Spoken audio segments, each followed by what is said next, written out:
Près de 13 000 copropriétés sont actuellement inscrites sur le système centriste dans la grande région de Montréal, un sommet jamais égalé.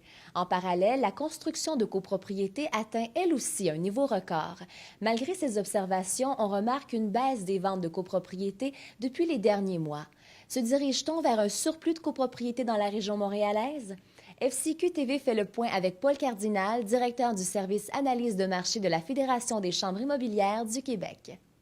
Bonjour Paul, merci beaucoup d'avoir accepté notre invitation. Bonjour Caroline, ça me fait plaisir. Depuis une quinzaine d'années, le marché de la revente de copropriétés est à l'avantage des vendeurs. Est-ce que c'est encore le cas? Non, c'est plus le cas. Pour la première fois depuis une quinzaine d'années, justement, le marché de la copropriété dans la région métropolitaine de Montréal est maintenant devenu à la faveur des acheteurs.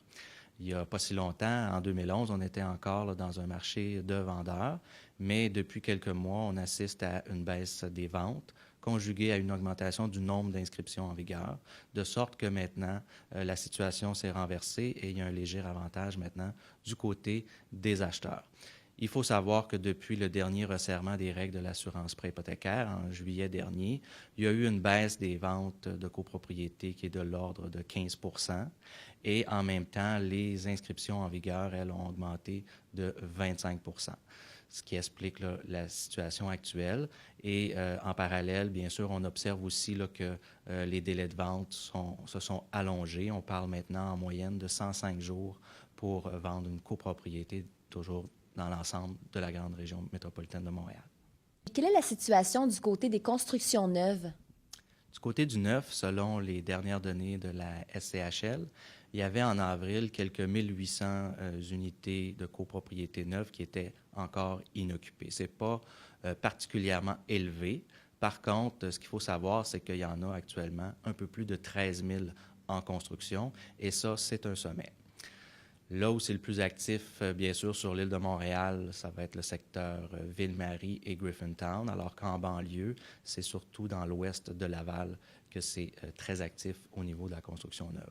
On ne sait pas avec précision combien de ces unités-là sont déjà vendues, mais normalement, il y en a au moins 60 % puisque c'est maintenant le niveau de prévente qui est exigé par les institutions financières avant d'octroyer le financement aux développeurs.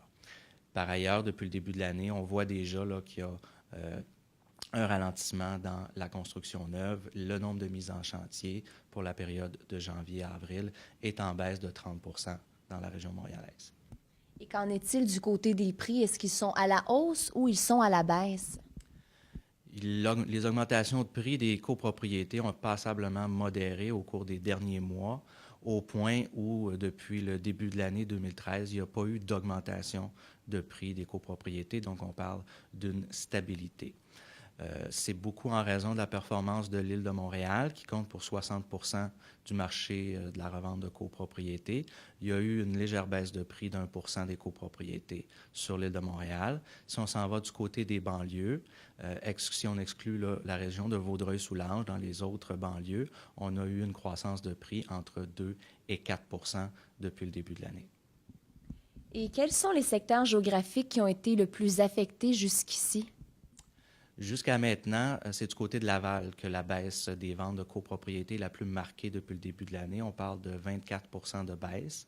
C'est aussi à Laval qu'il y a la plus forte augmentation du nombre d'inscriptions en vigueur. On parle d'une augmentation de 35 %.